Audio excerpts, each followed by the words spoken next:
Fala, minha galera do terceiro ano. Tô morrendo de saudade de vocês, dos nossos encontros, das nossas conversas, dos nossos bate-papos, dos nossos debates que davam sempre o que falar. Tô aqui por vocês e espero que vocês estejam aproveitando o máximo nossas aulas.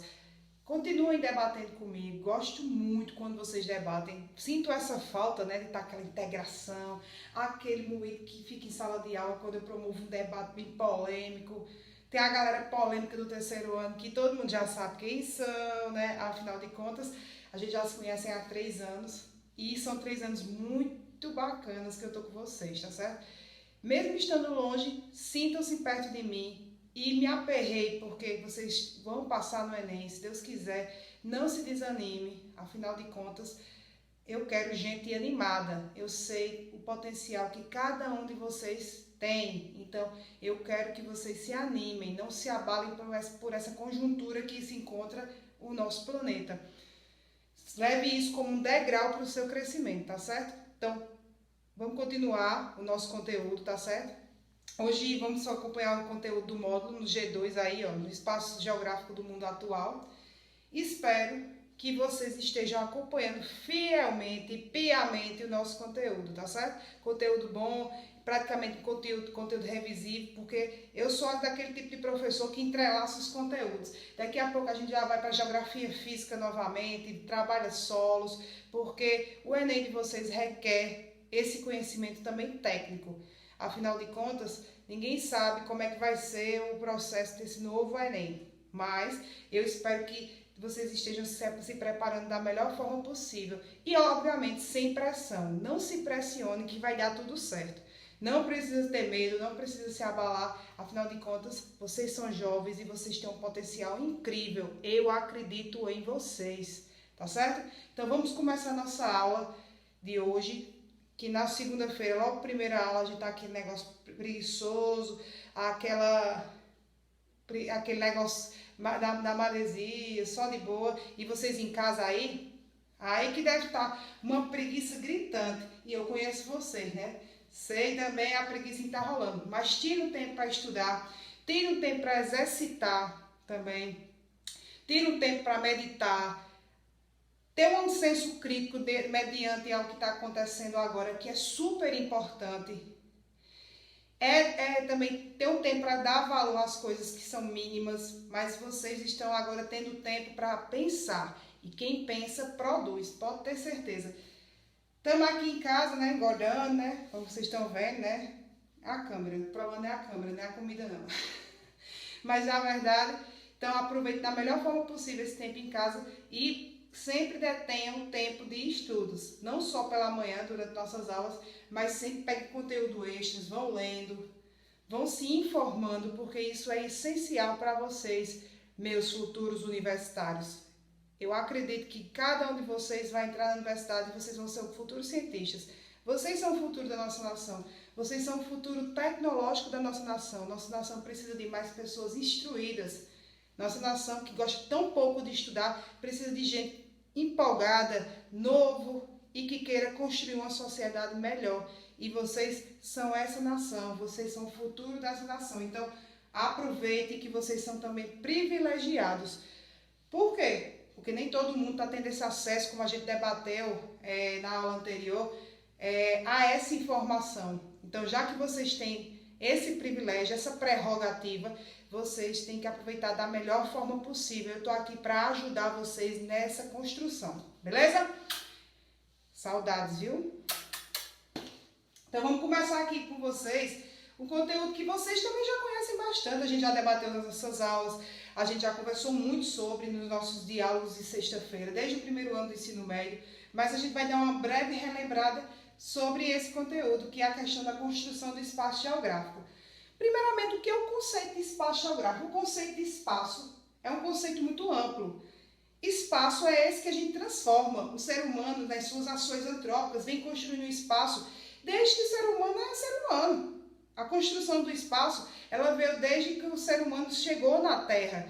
Então, a partir da chegada do ser humano na Terra, ele construiu e tudo em seu benefício. Agora não, né? Agora ele constrói tudo para o quê? Em torno do capitalismo.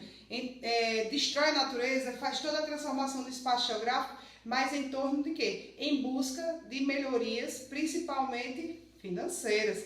Antes não, transformava-se o espaço era fruto de quê? De trabalho humano, mas de maneira de subsistência, ou seja, a sobrevivência era importante em tal contexto, tá certo?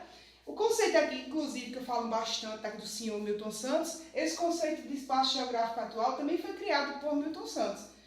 Resultado da atuação antrópica e suas técnicas sobre o meio natural. O ser humano aplica o questionamento técnico em torno de quê?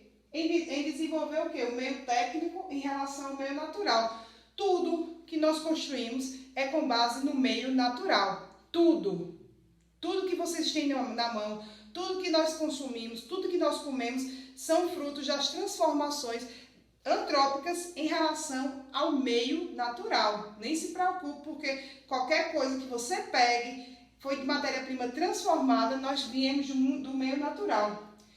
Como era no imperialismo? Obviamente, no imperialismo, a evolução das máquinas contribuiu bastante para essa atuação antrópica no meio ambiente. Afinal de contas, a época onde mais se constituiu essa transformação dos seres humanos em relação ao meio ambiente foi quando a industrialização tomou conta. Com o advento da industrialização, veio consigo o quê? A urbanização, que também já debatemos em nossas aulas. A urbanização ela foi um divisor de águas no que diz respeito à transformação do meio ambiente. A urbanização que cada dia vem crescendo mais e mais. Até nações, por exemplo, que até nos anos 90 eram praticamente rurais, como a China, nós vamos ter uma atuação muito maior no século XXI dessa transformação do meio urbano. Então, consequentemente, a China está se tornando cada dia mais urbana, apesar de ter a maior população do mundo. Mesmo caso acontece na Índia.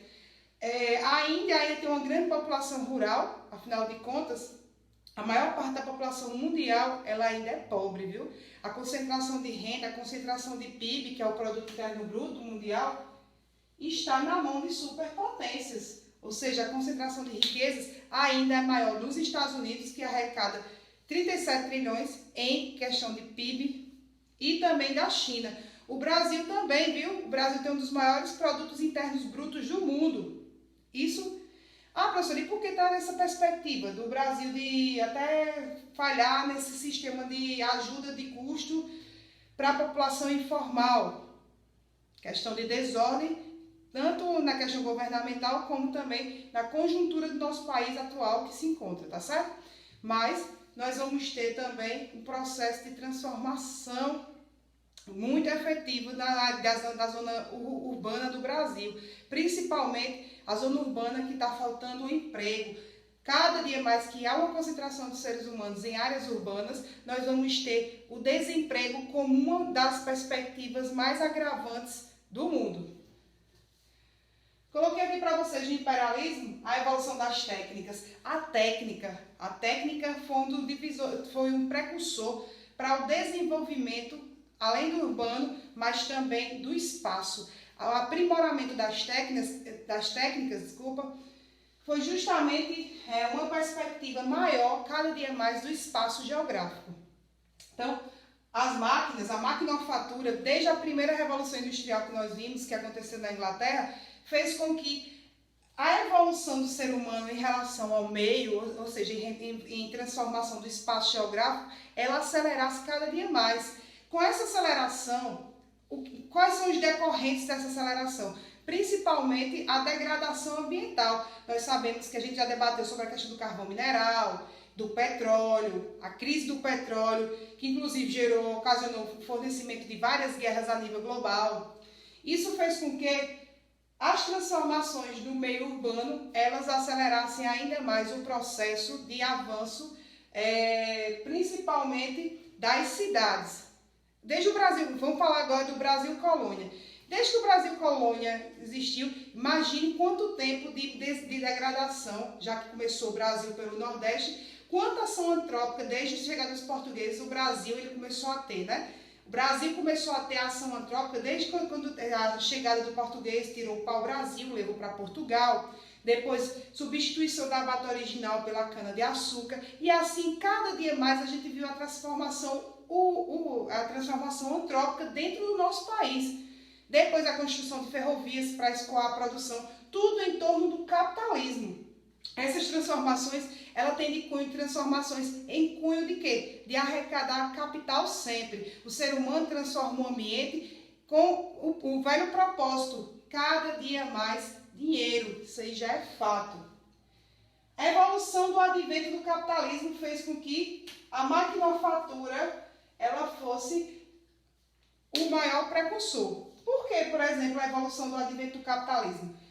O capitalismo, isso, até durante a Idade Média, que surgiu praticamente durante a Idade Média, quando começou a cunhagem de moedas foi justamente o precursor do capitalismo, que foi se tornando cada dia maior na Idade Moderna com as grandes navegações. Nas grandes navegações, o principal intuito da saída dos colonizadores para as Américas, para a Ásia, para o continente africano, foi justamente em busca de capital, ou seja, de minérios que façam com que eles continuassem lucrando. Aí essa questão do capital foi um capital também que eles começaram a investir tanto na urbanização como também na questão de criar um verdadeiro império. Foi assim na Inglaterra. A Inglaterra só construiu a sua maior cidade urbanizada, que foi Londres, com o advento do quê? Do mercantilismo e das grandes navegações. O acúmulo disso fez com que a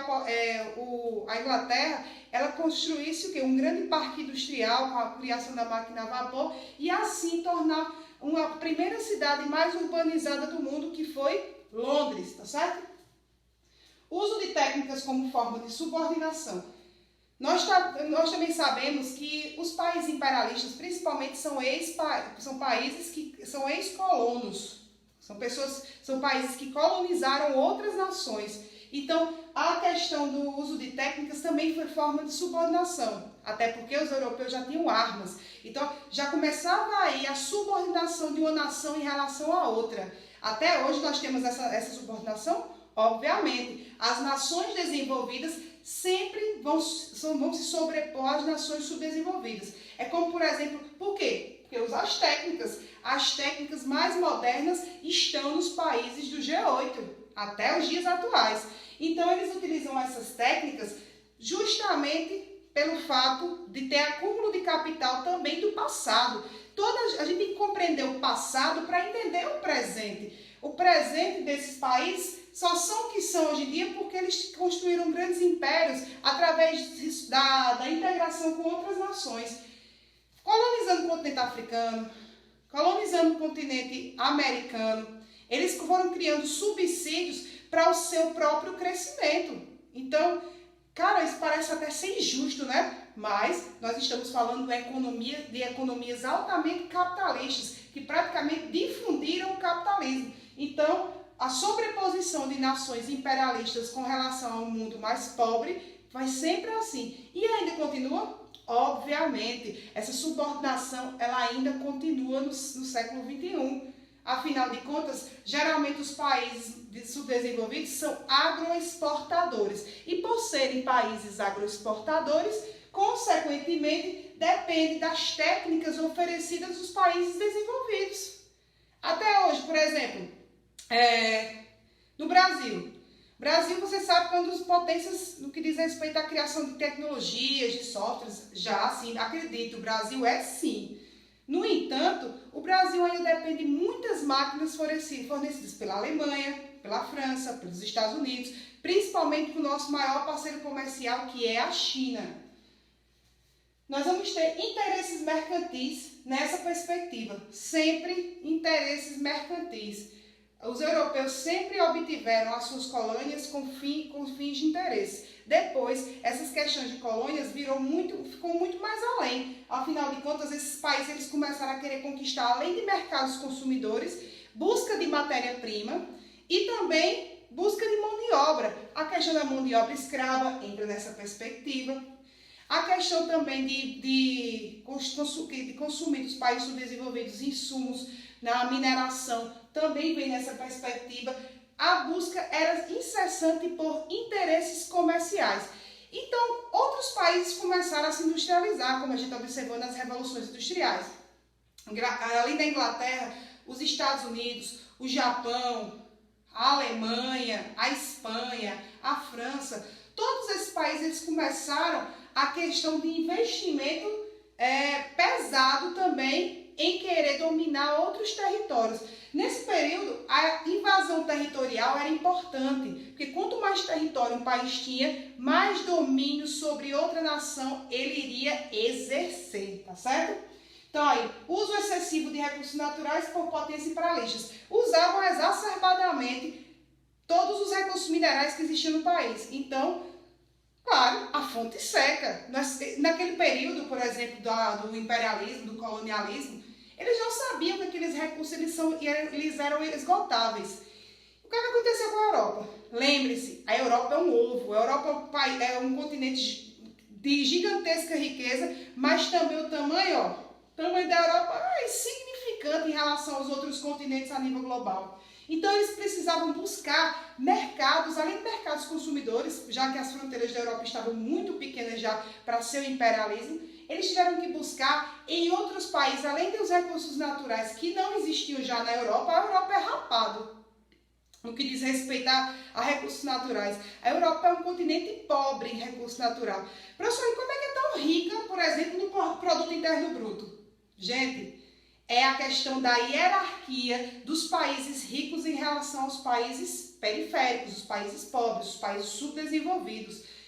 Quem precisa, por exemplo, ter minério se a gente tem minério praticamente de graça dos países mais pobres? Isso aí já é um fato.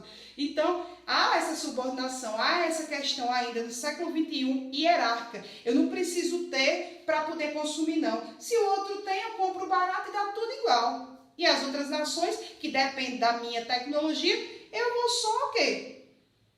Emprego uma tecnologia aqui de maneira barata, pego a mão de obra, daí que a gente até analisou a questão das empresas transnacionais, né? Qual é o intuito de você instalar uma grande empresa transnacional numa nação subdesenvolvida? Você já tem a resposta em mente, eu tenho certeza que a galera aí do terceiro ano tem a resposta em mente. Qual é a intenção de montar uma empresa transnacional numa nação subdesenvolvida? No Camboja, que é um país asiático bem pobre. No Vietnã, que apesar das ideias socialistas que ainda pairam pelo governo, a questão mais ditatorial, mas tem uma economia já voltada para o mercado. Um mercado que só atinge mais a questão da riqueza dos países ricos. Qual é o intuito ainda dessas potências imperialistas? O lucro, por quê? Mão de obra barata, que eu já discuti com vocês, matéria-prima em grande quantidade, já que não tem na Europa e também nos Estados Unidos não temos essa matéria-prima toda. Nós sabemos que os Estados Unidos é um pouquinho carente de matéria-prima, não falta lá para a produção, até porque eles exercem muito fielmente essa questão da hierarquia a nível global. Os americanos se sentem os todo poderosos e querendo ou não são, né? Tem uma maior potência, um maior PIB, mas com relação à questão mineral, nós sabemos que de rico não tem nada, tá certo?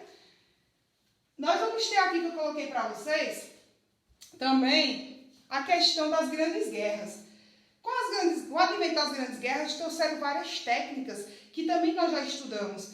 A Primeira Guerra Mundial, ela trouxe várias técnicas no que diz respeito às telecomunicações já, a questão dos primeiros radares de precisão, para que os mísseis eles não tivessem um problema maior e atingir seu próprio território. Então, a Primeira Guerra Mundial já serviu também para criar técnicas que também mantivessem essa subordinação dos países ricos em relação aos pobres, até porque foi uma disputa por hegemonia mundial, disputa por mercados consumidores, disputa de potências imperialistas. Para quê? Quanto mais território que eles anexassem na Europa, mais áreas de influência e mais povos eles iriam influenciar. O único interesse, por exemplo, era também, além do interesse que nas guerras eles queriam, era o interesse territorial, mas também eles queriam impor sua cultura. Os Estados Unidos nem precisou disso para impor sua cultura no mundo. Ele fez apenas relações comerciais com os outros países, o que fez com que a própria cultura dele fosse imposta, como aqui no Brasil. No Brasil, nos anos 30, começou esse padrão de American Way of Life, que é o padrão de vida americano, durante o governo de Getúlio Vargas. Por quê? Porque a gente achou também que eles, na Segunda Guerra Mundial, os Estados Unidos, justamente com o apoio de Getúlio Vargas e também a anexação dessa casadinha dos países, construiu as companhias siderúrgicas nacional, a primeira companhia siderúrgica de extração e de transformação do aço bruto. Porque antes o Brasil tinha que enviar os seus recursos minerais para outras nações desenvolvidas, principalmente para os Estados Unidos, para poder transformar.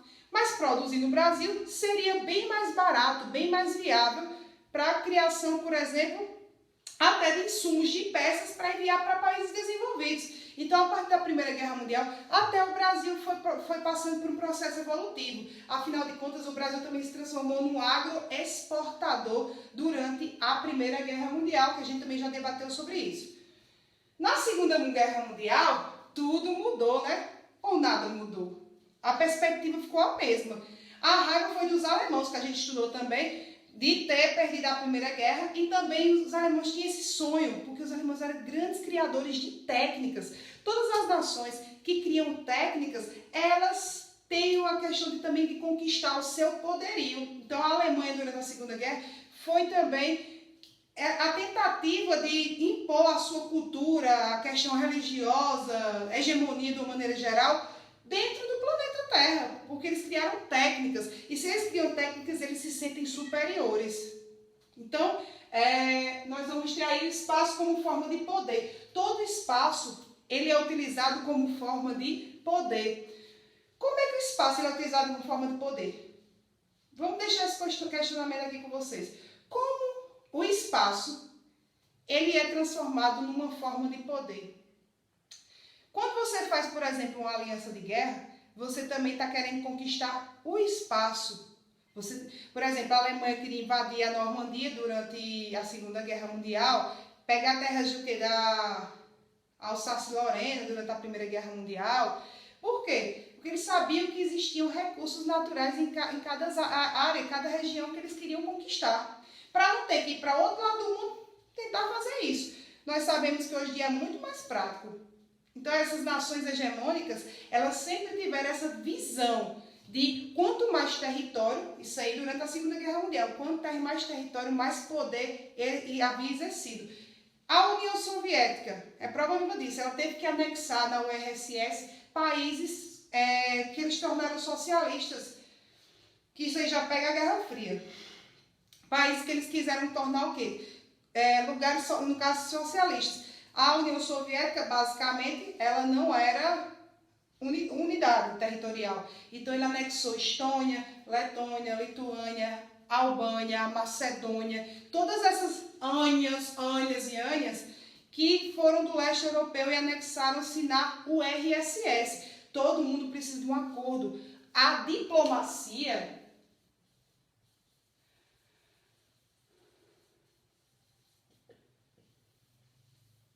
é importante para os países. O que é ser diplomático? É você resolver as coisas no diálogo, é você dialogar para buscar subsídios para que os países eles comecem um processo de evolução. É importante até os dias atuais a questão da diplomacia. E durante, no caso, as grandes guerras, principalmente depois da Segunda Guerra, o termo diplomacia ficou cada dia mais importante. Afinal de contas, era preciso estabelecer acordo entre os países e uma conversa para que não houvesse mais guerras. Por conta da falta de diplomacia da Alemanha, a Alemanha literalmente cagou para o Tratado de Versalhes. Então, nem se importou com o Tratado de Versalhes. Então, foi uma falta de diplomacia que levou o quê? À eclosão da Segunda Guerra Mundial. E o acordo entre os países, no caso, se tornou um pouquinho unilaterais, cada um buscando o quê? Seus próprios interesses. Ninguém estava preocupado com a população civil que ia morrer, não. O povo estava preocupado era com o quê? Com pessoas para influenciar. Até hoje nós vamos ter os digitais influencers, né? No caso dos países que eram digitais influencers, são esses países imperialistas. Então, a diplomacia na Segunda Guerra Mundial. Na Segunda Guerra Mundial, Hitler tinha aquele breve sonho, né? Aquele padrão de sonho que é bem utópico, transformar a Alemanha, como os Estados Unidos, num poder de hegemonia onde a sua cultura fosse implantada no mundo. Mas será que a gente conseguiria aprender alemão? Inglês é fácil, né? Inglês é uma língua fácil. Mas será que, por exemplo, a Alemanha poderia, se tivesse ganho a guerra, exerceria do poder de diplomacia que os Estados Unidos exercem em relação a nível global? Ou influência que os Estados Unidos recebem a nível global? De jeito nenhum. A Alemanha tinha esse sonho. Inclusive, eu estou aqui no tripé, tem um livro aqui da Alemanha e tal, que eu estou olhando. Enfim, então a Alemanha tinha esse sonho. Todos os países imperialistas tinham esse grande sonho que era estabelecer a ordem e o poder, porque o domínio do espaço geográfico era estabelecimento de ordem e poder para qualquer país. Então, se você tivesse poder e domínio sobre outras nações, você estabelecia o poder. Então, foi o que aconteceu. Até a Alemanha também tinha um poder, um acordo econômico dentro da Segunda Guerra. Hoje em dia, a Alemanha é um exemplo vivo de quem sai do lixo ao luxo, né? Nós temos também um dos melhores IDH do mundo, melhores qualidades de vida estão também na Alemanha. A Alemanha, até a questão do combate ao coronavírus, está saindo na frente, juntamente com os países do norte da Europa. Enquanto, por exemplo, potências capitalistas de grande escalão, como os Estados Unidos, estão ainda com essa problemática de como não descobrir a questão do vírus, está o quê? Parado. Então não é só o caso do Brasil. O Brasil não é um caso atípico de quem está parado, de quem está, por exemplo, sofrendo com os efeitos de uma pandemia. Essas nações, elas também estão. Então é por isso que é importante a gente estudar a questão da geopolítica, porque a gente aprende basicamente a ver como os países eles estabelecem essas relações. Como, por exemplo, a relação que o Brasil sempre assim, estabelece uma relação muito boa de diplomacia com os Estados Unidos, né? Entre aspas. Mas essa diplomacia, essa diplomático, por exemplo, que o ministro da Educação, o ministro da Saúde, antes do Tite, que inclusive hoje é sexta, que eu estou gravando a aula da segunda na sexta, inclusive o ministro Tite, ele pediu demissão, mas antes do Tite foi o quê? O ministro Mandetta. Ele pediu para quem? Para insumos hospitalares para a China. Mas na visão capitalista de mercado, os Estados Unidos também estavam precisando daqueles insumos que já estavam prontos, mesmo que fossem do Brasil. Então, o que aconteceu? Pegou um avião, foi lá, pegou os produtinhos brasileiros. E o Brasil fez o quê? Nada. Por quê? A diplomacia nessa perspectiva seria interessante, mas não do Brasil com os Estados Unidos, mas do Brasil com a China. É muito preocupante para um país a gente não ter essa questão de diplomacia. É importante o diálogo. O diálogo entre qualquer nação é de suma importância. Nós vamos ter aí espaço como forma de poder. Tanto que eu já expliquei para vocês anteriormente que na Segunda Guerra, uma das teorias utilizadas para domínio, principalmente para estabelecer a hegemonia entre os países, era a teoria do espaço vital de Friedrich Hatzel, ou seja, o domínio, a superioridade de uma nação em relação à outra. E também, quanto mais território, mais poder uma nação se sobrepõe em relação à outra. Quanto mais domínio territorial, principalmente com o emprego das guerras, das armas de grande porte, isso fazia com que as nações elas conquistassem mais territórios e, consequentemente, tivessem mais áreas de influência. Aí eu coloquei para vocês as grandes guerras nesse advento do quê? Da transformação do espaço geográfico. Na Segunda Guerra já tivemos muitas transformações, né? Principalmente no campo bélico, ou seja, o poderio bélico que depois, na Guerra Fria, foi associado principalmente ao aprimoramento das técnicas. Se eu estou falando com vocês de maneira remota, isso é graças ao advento da Segunda Guerra e da Guerra Fria. Os computadores que foram enfatizados durante a Segunda Guerra e que foram cada dia mais aprimorados durante a Guerra Fria, com a corrida espacial, que tanto nós já debatemos, e a corrida armamentista também, porque não foi técnica só de satélites que foram importantes para a gente ter essa tecnologia atual. Também teve a questão da adaptação das técnicas de guerra, de armas de guerra, para chegar em nossas casas como algo de consumir. Os computadores pessoais também foram importantes nessa perspectiva. Isso que surgiu na Segunda Guerra Mundial, com a invenção, por exemplo, decodificação, criptografia, porque tudo que funciona através de tecnologia funciona através de criptografia. E essa criptografia ela foi criada na Segunda Guerra. A gente deve à Alemanha várias técnicas, não só a da criptografia, que era praticamente decifrado da alemã, mas também, além da criptografia, a gente também teve uma evolução gigantesca na Segunda Guerra Mundial da farmacologia e também da biotecnologia. Claro que não foi de uma forma muito bacana, né? Afinal de contas, quem sofreu bastante foram os povos judeus com isso. No entanto, é indiscutível a importância da criação dessas técnicas, da transformação do espaço geográfico nessa perspectiva. Então, coloquei aqui, os aprimoramentos das técnicas foram muito maiores na Guerra Fria do que propriamente na Segunda Guerra, até porque são épocas diferentes, são eras diferentes. Então, consequentemente, a Guerra Fria, que começa em 1945, já tinha dado um salto na questão da industrialização entre os países. Tinham duas potências hegemônicas, que eram os Estados Unidos e a União Soviética, que, através do Plano Marshall, os Estados Unidos começou também a reconstruir os países da Europa. E também a Rússia também começou a reconstruir o leste europeu. Então, tudo deu certo, por quê? Porque teve essa política de empréstimo a juros devido também ao Plano Marshall. Olha o que aconteceu. Os Estados Unidos cheios de técnicas, emprestando dinheiro a juros, tendo retorno com o mercado consumidor europeu, que estava louco para consumir, principalmente depois da devastação da Segunda Guerra, foi um prato cheio para cada dia o enriquecimento do produto interno bruto dos Estados Unidos crescer mais e mais. Então vamos aprimorar ainda mais as técnicas. Vamos criar tecnologia para o povo mesmo consumir? Vamos criar tecnologia que a gente possa fazer com que as pessoas consumam essa tecnologia? Isso eu estou falando de maneira remota, isso deu muito certo. Se eu estou falando daqui de casa e vocês daí da casa de vocês, é porque essa tecnologia deu muito certo. E mediante ao advento da Guerra Fria, nós sabemos que a Guerra Fria ela foi um divisor de águas no ramo da tecnologia. A própria internet. Porque para que serviam os computadores antes da Guerra Fria? Meramente armazenamento de dados.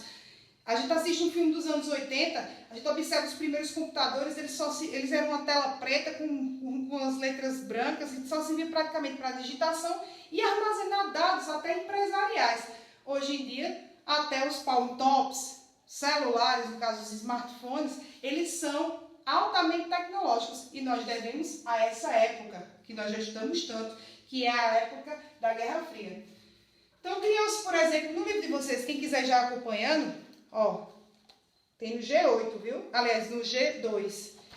Esse livro aqui a gente já trabalhou bastante coisa desse livro aqui, a gente vai dar uma breve revisão e depois eu vou também passar apostilas para vocês. Então, nós vamos ter a Organização do Tratado do Atlântico Norte, que vocês vão ter aí na página 28, quem quiser ir acompanhando aí, quem achar melhor na página 28, para quem... Porque tem gente que aprende mais escutando, tem gente que aprende mais vendo, mais com esquematização, e tem gente também que aprende lendo. Então, vamos fazer das 3 formas possíveis, beleza? Então, nós vamos ter aí a OTAN, que é a Organização do Tratado do Atlântico Norte, uma organização militar feita pelos Estados Unidos, que foi justamente substituindo o Pacto de Varsóvia. Então, a OTAN, ela é para agregar os países capitalistas na Europa Ocidental. Então, os Estados Unidos, na sua maravilhosa inteligência, agrupou os países da Europa Ocidental dentro de uma organização do tratado, que foi a OTAN. Teve a Guerra da Coreia, que vocês também podem ir acompanhando aí, que foi até o ano de 53, que começaram o quê? Os confrontos entre capitalismo e socialismo, a Revolução Cubana, Guevara, Ernesto Guevara, que a gente tanto debateu, né? Comunista safado, os comunistas safados. Então, a partir dos anos de 1959, nós vamos ter aí uma revolução de cunho do quê? Entre aquela divisão do capitalismo e socialismo, né? Afinal de contas, Cuba estava sob o domínio dos Estados Unidos. O cubano não curtiu bastante, teve um líder que teve aquela questão de gritar, de falar bonito, falar alto e tudo mais. E o que acontece? a Revolução Cubana, enxotando os americanos de lá e implantando o socialismo. A crise dos mísseis, que tem também aí na página 28, aí logo no final da página 28, que foi em 62, e também começou a crise dos mísseis, foi importante porque criou a espionagem, a KGB, a CIA dos Estados Unidos, que era um grupo de espionagem, a KGB foi também criada nessa perspectiva. Então, eles começaram a investigar quem estava fazendo mais tecnologia durante essa crise dos mísseis também. A descolonização, não tinha mais por que colonizar os africanos, né? A gente tinha praticamente a matéria-prima e mão de obra deles de graça, então não tinha para que ter colônias da gente naquela área, não. Eu tenho mais áreas de influência, eu preciso mais do quê? Criar áreas de influência para proteger minhas fronteiras de cunho marítimo. E isso os Estados Unidos fez, bem feito, né? Os Estados Unidos estão ao redor do mundo no que diz respeito às fronteiras marítimas. Nós vamos ter a ordem geográfica, a Guerra do Vietnã, também uma guerra que durou de 60 a 75. A Guerra do Vietnã, que foi dos Estados Unidos e o Vietnã, justamente também porque os Estados Unidos queriam, no caso, prosseguir com a intifada capitalista. Queria ter mais influências na Ásia com a questão capitalista. E também a Guerra do Golfo. A Guerra do Golfo também aconteceu durante a Guerra Fria e foi justamente já uma perspectiva, já foi uma perspectiva interessante dos Estados Unidos de querer fazer a Guerra do Golfo para dominar uma nação e sobrepor uma nação em relação à outra. Então, querer implantar o capitalismo, a sua influência dentro do Oriente Médio. Deu errado, né? E dizer aquela questão do combate ao terror, da atual conjuntura, nós sabemos que o combate ao terror é meramente uma balela. Na verdade, eles querem o quê? Que a gente sempre debate, o petróleo. E criou-se uma ordem geográfica. Primeiro mundo, os países capitalistas. Segundo mundo, os países socialistas. E terceiro mundo, o mundo subdesenvolvido, as nações mais pobres. Então, se criou essa perspectiva. Depois da Guerra Fria, a questão da nova ordem mundial, ou seja, o estabelecimento da hegemonia estadunidense como superpotência. E nós temos a formação de blocos econômicos. A formação de blocos econômicos mais atuais, né, no caso dos anos 90, que eclodiram principalmente depois da queda do Muro de Berlim, em 89, foram com a perspectiva de quê? De agregar países para estabelecer a diplomacia que é de suma importância. E os blocos econômicos são para a diminuição de taxas alfandegárias e fazer com que o mercado consumidor cada dia se eleve. Não é à toa que a União Europeia é tão fortalecida, apesar da Inglaterra ter saído, o NAFTA, que é o Acordo de Livre Comércio da América do Norte, a CEI, depois que a União Soviética deixou de existir, precisava criar a economia nos anos 90, fazer com que impulsionasse a economia da Rússia nos anos 90. Então criou-se a Comunidade dos Estados Independentes, que foi os países do leste europeu que anexaram-se em um bloco econômico. A APEC, o Mercosul, que vocês também vão ter a partir da página 29 até, da página 29, tem aí Consenso de Washington, até a página 33. Tem aí, inclusive, os tipos de blocos econômicos, ó, a Zona de Livre Comércio, a União Aduaneira e Mercado Comum. Então, os tipos de blocos econômicos. Livre Comércio, redução de barreiras alfandegárias, só isso. Entre os países que são membros, a União Aduaneira, mesma regulamentação de economia no bloco, e Mercado Comum, quando a Zona de Livre Comércio é estabelecida pela livre circulação de pessoas, capitais e serviços, que é o caso da União Europeia, tá certo? Pessoal, espero que vocês tenham gostado da aula de hoje. Saudades de estar tirando onda com vocês, brincando, chegar aí, comprar uma trufa, obviamente. Saudades de trufas, né? Apesar que eu tenho que voltar para a dieta quando a gente voltar dessa fase tão fúnebre, né? Mas o que acontece? Espero que todo mundo esteja bem, se cuidando e, acima de tudo, viu? Estudando para o Enem. Estudando bastante para o Enem. Tô combinando já umas coisinhas bem interessantes aqui, já tô bolando umas paradinhas bem interessantes, mesmo que seja de maneira remota, mas a gente tem que estar perto e a gente não pode parar. Vocês agora têm um diferencial, porque vocês estão com a possibilidade de estudar que muitos não estão. Isso é uma vantagem, principalmente capitalista, pensando nessa perspectiva. Mas continuem estudando. Não, dependa do seu professor, mas também continue estudando por si. Estude para o seu benefício, não só por conta de nota. Nota é importante a gente ter a escola e a questão da nota, mas estudem porque vocês têm potencial e vocês são o futuro da nação, como eu falei no início da aula, tá certo? Morrendo de saudade de vocês, espero que vocês tenham gostado do debate e vamos às atividades, tá certo? Atividade tem que ser feita, então bora lá. Cheiro, fui!